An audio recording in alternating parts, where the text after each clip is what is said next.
नमस्कार, आप देख रहे हैं इंडिया टीवी। आपके साथ मैं हूं मीनाक्षी जोशी और इंडिया टीवी पर ये लाइव बुलेटिन इस वक्त आप देख रहे हैं संसद के ठीक बाहर विजय चौक से।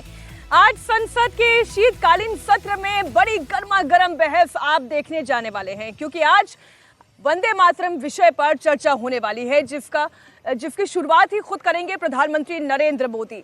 आज दोपहर 12 बजते बजते वंदे मातरम के विषय पर होगी चर्चा।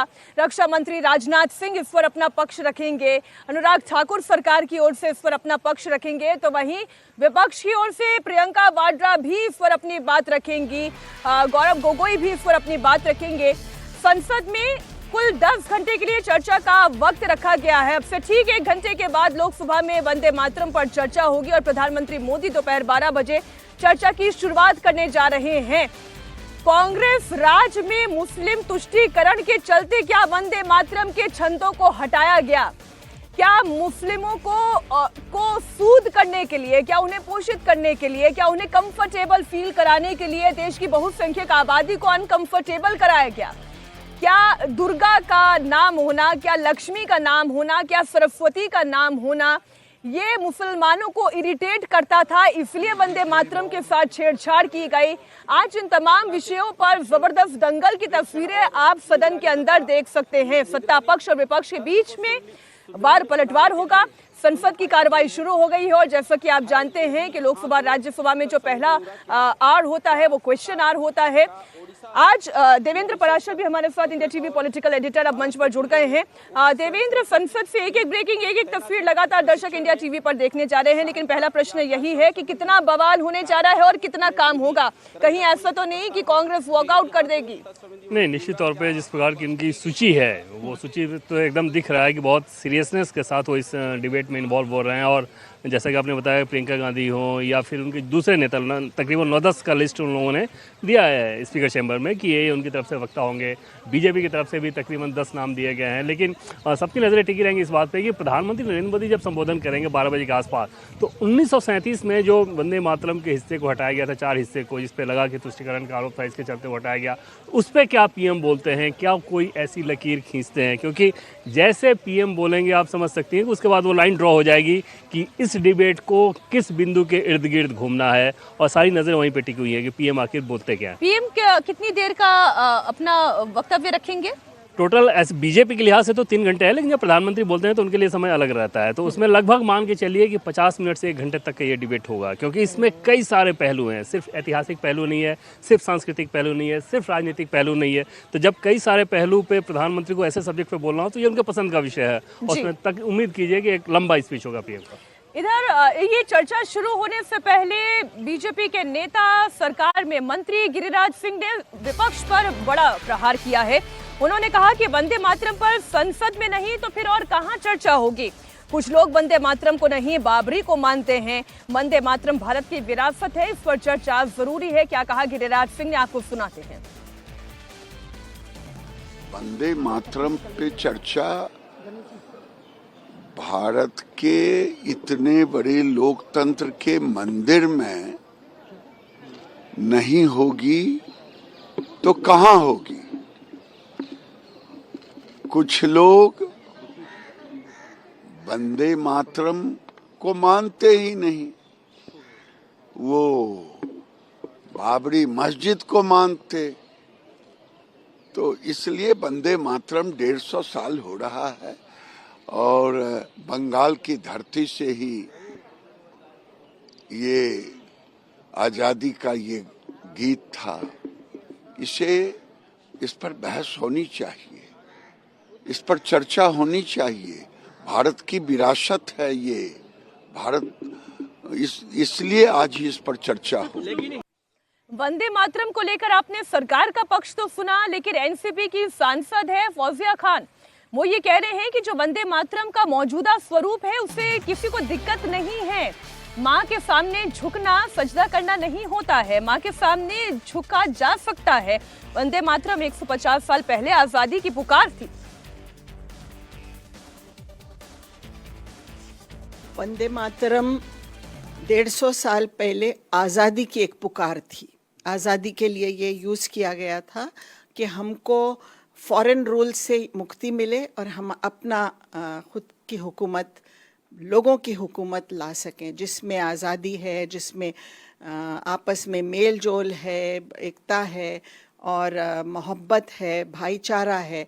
ऐसे देश की कल्पना की गई थी और उसके लिए ये वंदे मातरम की पुकार हुई थी।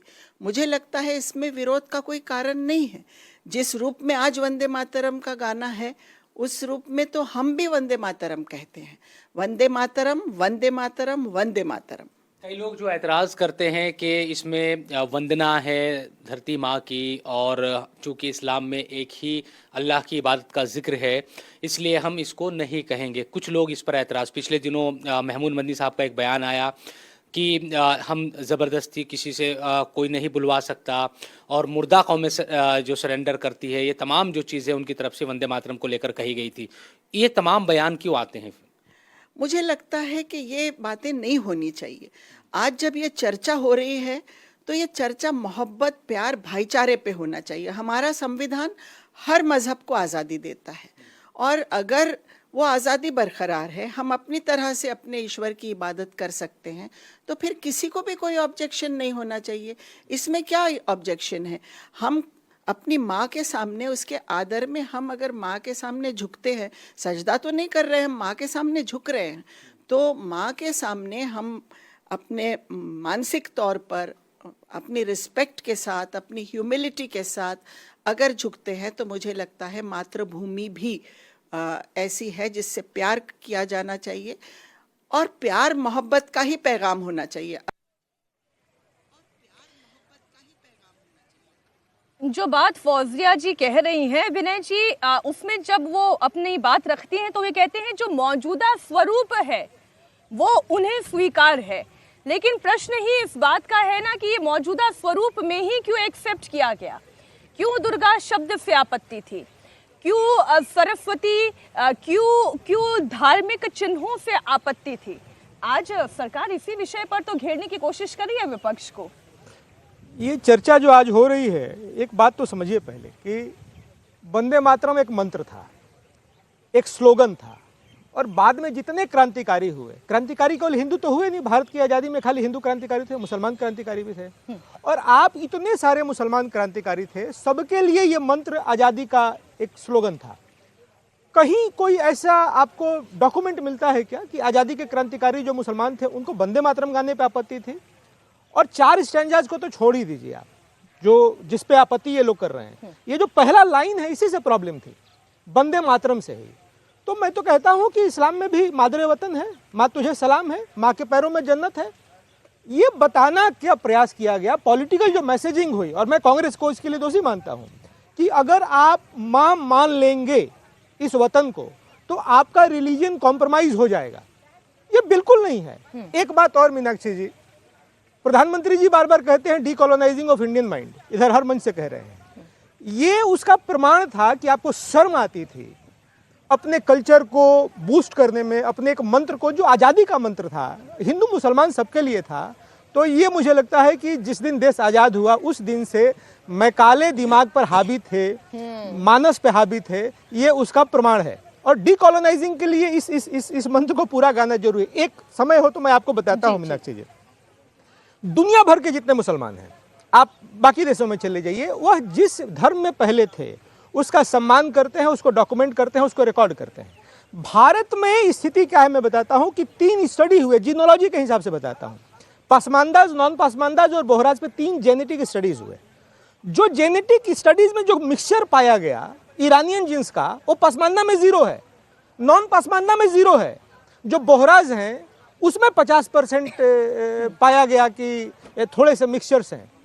मैं ये कहता हूं कि जीन कहता है कि हमारे पूर्वज जो हैं साहब वो ईरान और मुगल नहीं हैं, हमारे पूर्वज यहीं के हैं। ये मैं फिर कहता हूं कि ये डीकोलोनाइजिंग ऑफ इंडियन माइंड के ये है कि इनको मालूम चले, जैसे दुनिया के बाकी देशों में मुसलमान अपने पूर्वजों को सेलिब्रेट करते हैं, भारत के मुसलमान जिसने अपने पूर्वजों को सेलिब्रेट करने लगे ना, तो ये झगड़ा खत्म हो जाएगा, ये तू मैं खत्म हो जाएगी, ये विरोध खत्म हो जाएगा कि भगवान राम आपके हैं और हमारे नहीं हैं, वंदे मातरम आपका है हमारा नहीं है। ठीक, ठीक, बिल्कुल ठीक बात। वंदे मातरम को लेकर जो चर्चा होने जा रही है, ठीक 12 बजे प्रधानमंत्री नरेंद्र मोदी लोकसभा में अपनी बात रखेंगे और यहाँ से लोकसभा में चर्चा की शुरुआत होगी और कल गृह मंत्री अमित शाह इस पर अपनी बात रखेंगे और फिर जेपी नड्डा भी राज्यसभा में इस पर अपनी बात रखेंगे। बड़ी खबर आपको दे दें, गृह मंत्री अमित शाह इस पर चर्चा की शुरुआत करेंगे, कल राज्यसभा में बोलेंगे और उसके बाद फिर जेपी नड्डा इस पर अपनी बात रखेंगे।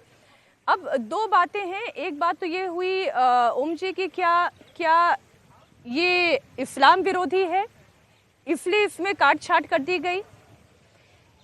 इस्लाम का दबाव था, मुसलमानों का दबाव था इसलिए काट छाट कर दी गई?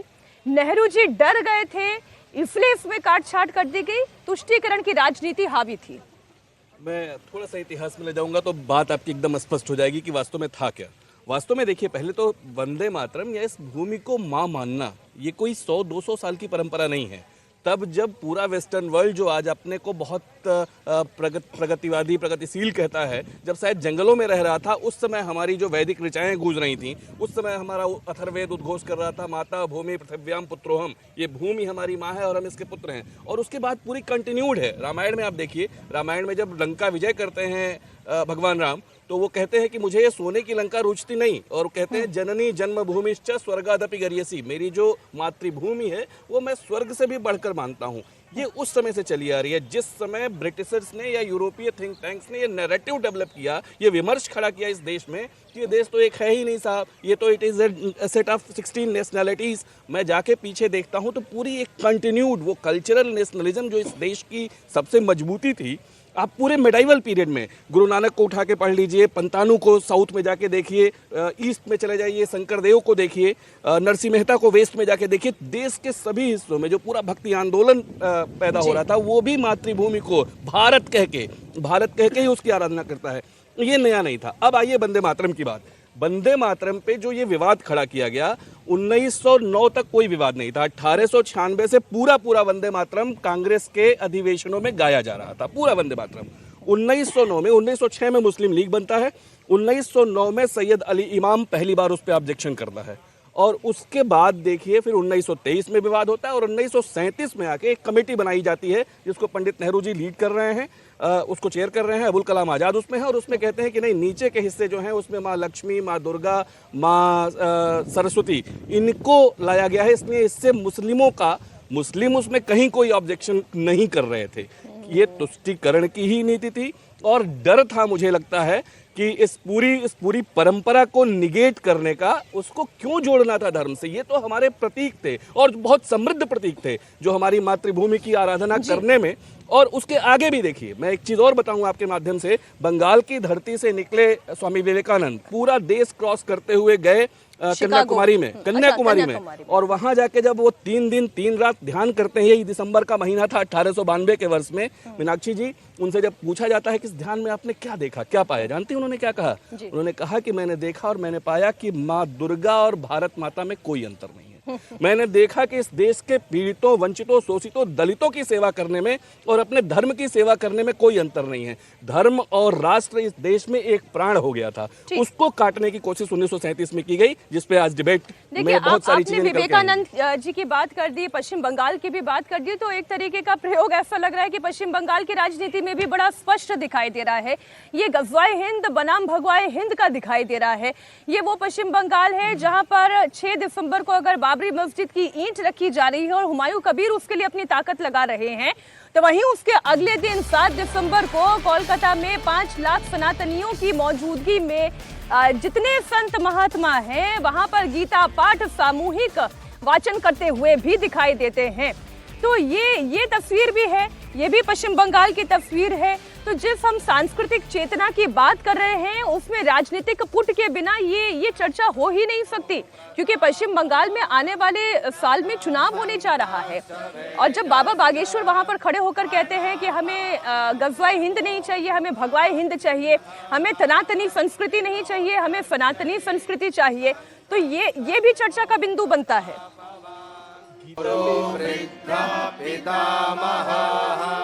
सिंहनादं विनोद्यच्यै शंखं दद्मो प्रतापवान् ततः शङ्खश्च भैर्यश्च वनपानखगोमुखा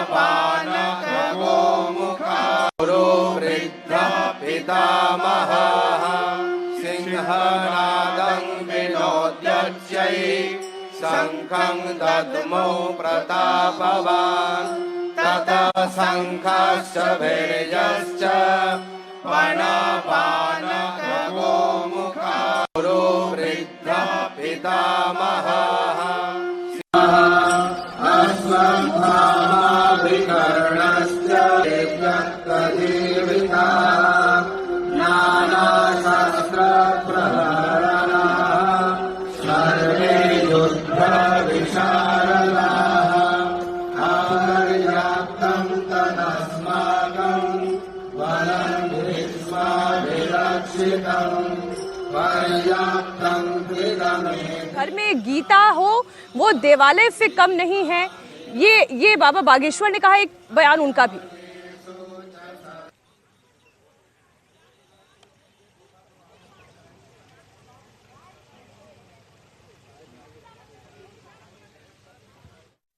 सनातन एकता ही इस देश का और विश्व का, विश्व शांति का सबसे बड़ा माध्यम है। भारत में हम तनातनी नहीं सनातनी चाहते हैं। भारत में हम गजवाई हिंद नहीं भगवाई हिंद चाहते हैं। गीता एकमात्र ऐसा ग्रंथ है जिसके माध्यम से पूरे विश्व में सामाजिक समरसता, एकता और एकत्व का भाव जागृत किया जा सकता है। गीता ग्रंथ महान है, गीता का ज्ञान महान है, गीता भारत की शान है और गीता ही भारत का स्वाभिमान है। जिस घर में गीता जी हैं वह घर भी देवालय से कम नहीं है, जिसके जीवन में गीता। इसलिए पढ़ो गीता, जियो गीता और जीवन को बहुत प्रसन्नतामय रखो। अब जो बाबा बागेश्वर कह रहे हैं अवधेश जी, ये बात ठीक है, जिनके घर में गीता हो वो देवालय बन सकता है, लेकिन गीता का केवल पाठ करना नहीं, गीता में जो कहा गया है उसका अनुसरण करने से देवालय बन सकता है। पहली बात तो ये। पर मैं तो इसमें राजनीति देख रही हूँ। राजनीति ऐसे देख रही हूँ कि एक दिन पहले बाबरी मस्जिद की नींव रखी जाती है और वहाँ पर हुमायूं कबीर कहते हैं कि पुलिस प्रशासन का पूरा समर्थन उन्हें हासिल है, सारे काम आसानी से हो रहे हैं। अगले ही दिन फिर गीता का पाठ हो रहा है। संयोग हो रहा है, प्रयोग हो रहा है? नहीं, ये प्रयोग तो नहीं है संयोग ही, लेकिन इसका प्रयोग उस रूप में नहीं है कि उसकी प्रतिक्रिया में है। राजनीति इसमें है, क्योंकि जब जो आदमी बाबरी मस्जिद की नींव डाल रहा है वो कह रहा है कि हम 90 मुस्लिम प्रभाव वाले क्षेत्रों में और 35 हिंदू प्रभाव वाले क्षेत्रों में चुनाव लड़ेंगे, हम पार्टी बनाएंगे, असदुद्दीन ओवैसी के साथ हमारा गठबंधन होगा और ये केवल बाबरी मस्जिद नहीं होगी, यहाँ इस्लाम का अंतर एक बड़ा बाबर के नाम पर बड़ा केंद्र होगा, जहाँ की हेलीपैड होंगे, जहाँ इस्लामिक मेडिकल कॉलेज होगा, जहाँ इस्लामिक अस्पताल होगा, जहाँ की इस्लामिक रेस्टोरेंट होंगे, जहाँ सब कुछ होंगे। तो ये तो पॉलिटिक्स सीधी है। तो अगर ये घटना संयोग से भी हुई है, लेकिन साधुओं को भी ये लगा है ना कि पश्चिम बंगाल इस समय भारत की उसी धारा संस्कृति का प्रतिनिधित्व करने लगा है जिसके बारे में अभी हम 1907, 1909, 1923 से लेकर 1937 और बाकी चर्चा कर रहे हैं। 16 अगस्त 1946 के डायरेक्ट एक्शन डे की चर्चा कर रहे हैं और महात्मा गांधी को वहाँ और नोआखाली में जाकर के अनशन करना पड़ा था। अब देखिए, जरा ध्यान से देखेंगे तो इसका एक सूत्र में बातें समझ में आ जाती है। 1907 में मुस्लिम लीग की स्थापना के बाद से 1909 में जो पहला विरोध हुआ था, उस समय अंग्रेजों ने 1909 के कानून में मुसलमानों के लिए अलग असेंबली की घोषणा शुरू कर दी थी और वहां से इसका अर्थ सीधा था कि जिस रूप में यह भारत है, इसकी संस्कृति है, इसका अध्यात्म है, उस रूप में इस देश के मुसलमान इस देश को स्वीकार करने के लिए तैयार नहीं है। उसी में वंदे मातरम का विरोध था। 1923 में जब आप आते हैं तो आपको पता है कि वो समय खिलाफत आंदोलन का समय था, जब तुर्की ने अपने यहाँ से खलीफा को समाप्त कर दिया था। भाई, भारत के मुसलमानों को खलीफा से क्या लेना देना था? यहाँ का क्या खिलाफत का साम्राज्य चलना था, लेकिन उसको कांग्रेस ने अपनाया ताकि मुसलमान शायद मान जाएं और देश की मुख्य धारा में आ जाए। तो यह धारा थी कि हम इस रूप में भारत को स्वीकार कर ही नहीं सकते हैं। वो चार पंक्ति का विषय नहीं था, वो वंदे मातरम भारत के उस संस्कृति को, उस भारत की मूल तासीर को, उसकी प्रकृति को अस्वीकार करना था। वो फिर 1937 में आया। जब आज कह रहे हैं कि हमको वंदे मातरम शब्द ही स्वीकार नहीं है, तो हम केवल इस पर चर्चा करते हैं कि वो दुर्गा और फलाना, तो ये धारा चल रही है। इस समय जो कुछ भी हुआ है, लेकिन मुझे इस बात की बहुत तकलीफ है कि एक व्यक्ति घोषणा करता है बाबर मस्जिद कोई कितना भी बना दे, 50 बना लो मस्जिद, लेकिन बाबर के नाम पर मस्जिद बना रहा है। इस देश का कोई भी गैर मुस्लिम समाज कहीं विरोध प्रकट करने के लिए खड़ा नहीं होता है। यही समय उस समय भी था, यही समय आज भी है। तो इस देश में कोई कुछ भी कर सकता है। वो धारा ऐसी है जिसके बारे में लाला लाजपत राय ने, वो लंबा पत्र है इसलिए मैं उसको कोट कर देता हूं। लाला लाजपत राय ने चित्तरंजन दास को एक पत्र लिखा, कहा कि मैंने कुरान और हदीस पूरा पढ़ लिया है। मैं किसी को मान भी लूं कि मुसलमान भारत के प्रति बहुत अच्छा प्यार रखते हैं, लेकिन क्या कुरान और हदीस वो छोड़ देंगे? अगर कुरान और हदीस है तो भारत के मुसलमान कल अफगानिस्तान के वो लिख रहे हैं, तुर्की के फलाने देश के अगर हथियार लेके आ जाए कि भारत को करना है तो हमारे सामने संकट पैदा हो जाएगा। इसीलिए मैं ये पत्र लिख रहा हूं कि उसको कोई छोड़ने को तैयार नहीं। तो लाला लाजपत राय नॉन सेकुलर थे, जिनके लिए भगत सिंह ने जो है कहा कि नहीं सैंडर्स को मारो गोली। तो यही कह रहा हूं कि ये एक धारा है, उसको समझ के निर्णय करना पड़ेगा। अगर उन्होंने ये बात कह दी होती तो शायद आज उन्हें भी सेक्युलर नेता नहीं कहा जाता, आज उनके ऊपर भी आक्षेप होता। इधर बाबा बागेश्वर की एक और टिप्पणी मैं दर्शकों के सामने रख दूं। उन्होंने कहा कि कोई हमारे राम का अपमान नहीं कर सकता, कोई मंदिरों का अपमान नहीं कर सकता। जल्दी से एक टिप्पणी ये भी आपके सामने। देखिए, किसी की कोई ऐसी श्रद्धा है तो वो अपनी अपनी श्रद्धा से आस्था को मान सकता, कोई दोष या अपराध नहीं है। लेकिन हमारे राम पर टिप्पणी कोई नहीं कर सकता। हमारे मंदिर बने तो टिप्पणी करेंगे तो ठटरी बारी जाएगी। तस्वीरें जो आप देख रहे हैं, आप खासतौर पर सामूहिक गीता पाठ पर ओम जी अपनी बात रखना चाह रहे थे। इसका भी अपना पुराना इतिहास है। मीनाक्षी, मैं तो रोमांचित हूँ। 5 लाख लोगों को अभी इस आपके चैनल पे खड़े खड़े जब मैं सामूहिक सस्वर गीता गायन, गीता पाठ करते हुए सुन रहा हूँ तो एक भारतीय के रूप में मुझे तो रोमांच हो रहा है।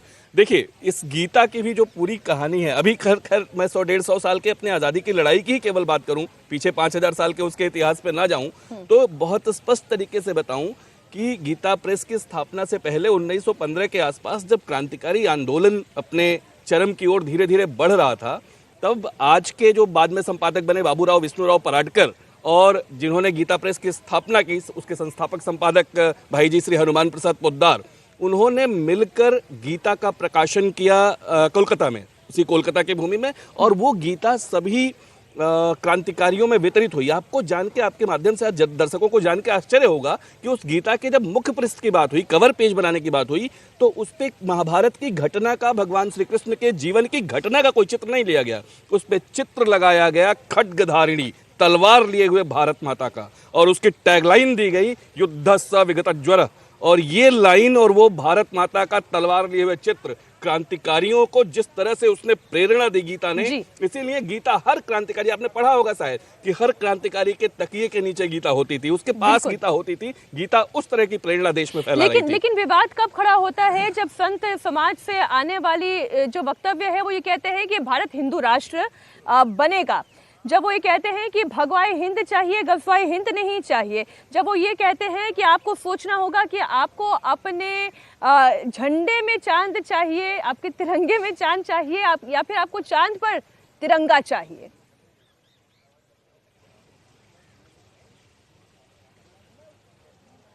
पश्चिम बंगाल के पागलों और हिंदुओं, यदि तुम एकता करोगे तो भारत हिंदू राष्ट्र होकर के रहेगा। भारत को आप निर्णय करना होगा, आप लोगों को गजवाए हिंद चाहते हो या भगवाए हिंद चाहते हो, भारत में तनातनी चाहते हो या सनातनी चाहते हो, तिरंगा में चांद देखना चाहते हो या चांद पर तिरंगा देखना चाहते हो, हिंदुओं में फूट चाहते हो या एकता चाहते हो? कौन कौन हिंदू एकता चाहता है? कौन कौन भारत हिंदू राष्ट्र चाहता है? डरोगे तो नहीं, पीछे हटोगे तो नहीं, भाग तो ना जाओगे। एक उपाय है, पूछो क्या? अरे जोर से तो पूछो। जात पात की करो विदाई, हम सब हिंदू, हम सब हिंदू, हम सब हिंदू, जो राम का नहीं वो किसी, जो राम का नहीं वो किसी